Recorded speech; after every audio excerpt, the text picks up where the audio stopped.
Biography 8. Pasteur, the master of microbes. Louis Pasteur was born on December the 27th, 1822, in the small French town of Dole, in the Jura region.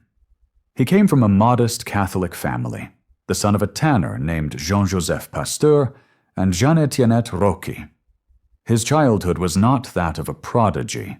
He was considered an average student, and was even more passionate about painting than about science.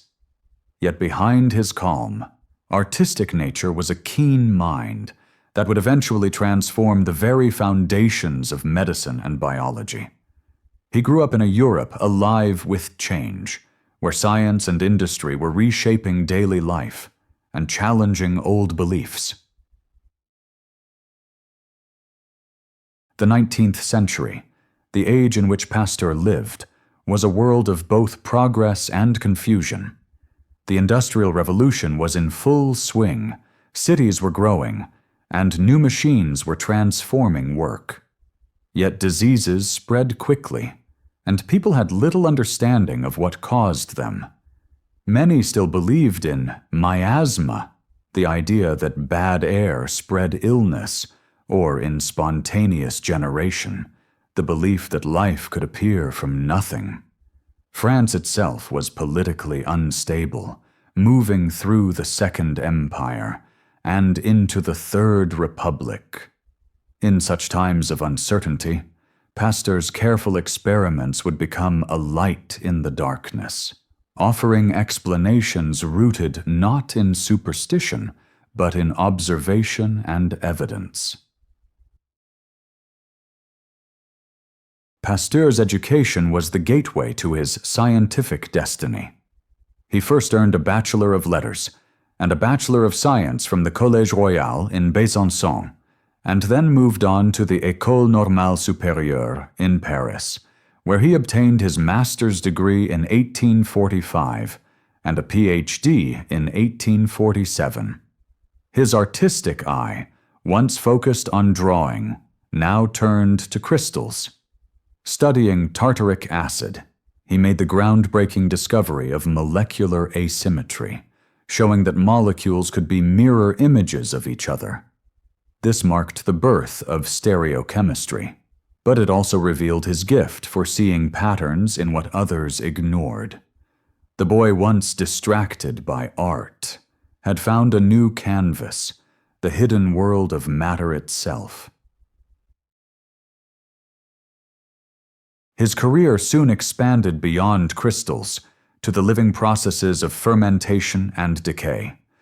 Brewers and winemakers struggled with spoilage, and Pasteur demonstrated that tiny, invisible organisms, microbes, were responsible. This work struck a blow against the belief in spontaneous generation and helped establish the germ theory of disease.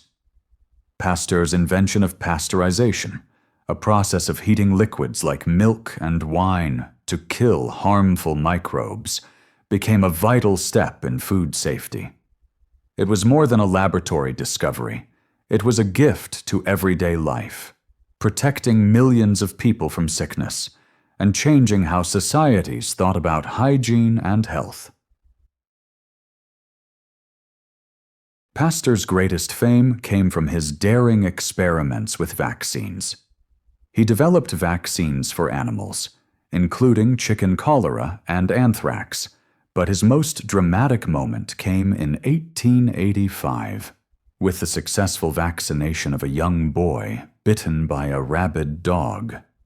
This achievement made headlines around the world and earned him the title of Benefactor of Humanity. To continue such work, Pasteur established the Institut Pasteur in 1887, which opened in 1888. It became a center for research into infectious diseases, and to this day it remains a global leader in biomedical science.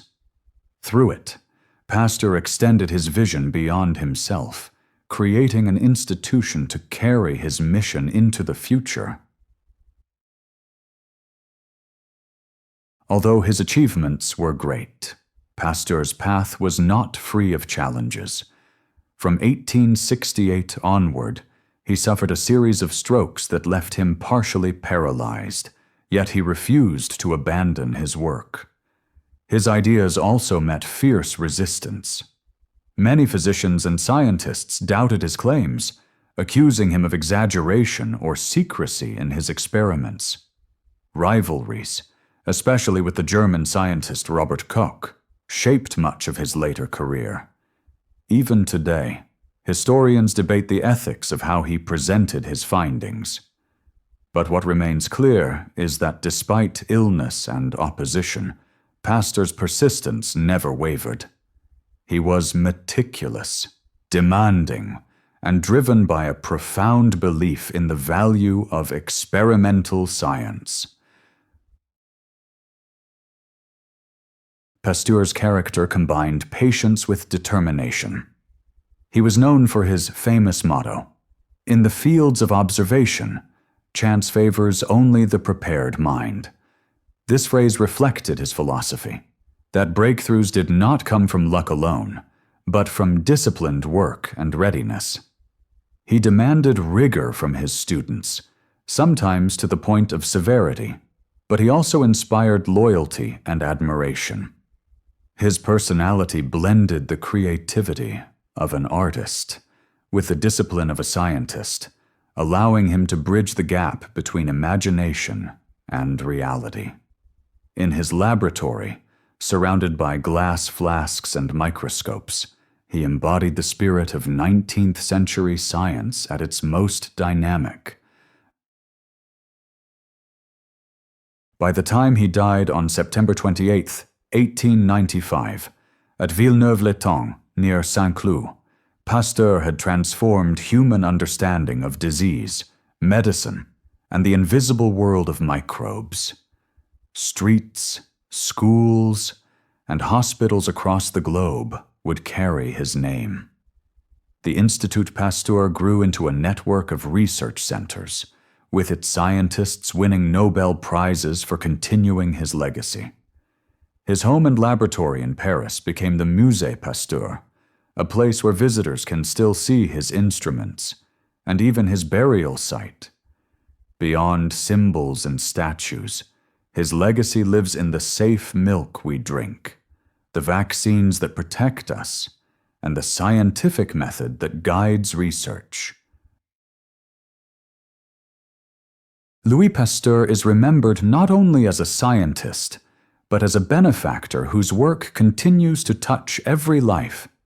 His discoveries ended old myths and replaced them with knowledge that saves millions each year. He stands as a reminder that progress often comes from asking difficult questions and refusing to accept easy answers. In every sterile hospital room, every safe bottle of milk, and every vaccination campaign, his presence is still felt. More than a century after his death, Louis Pasteur's story remains a lesson in persistence, observation, and the power of science to change the world.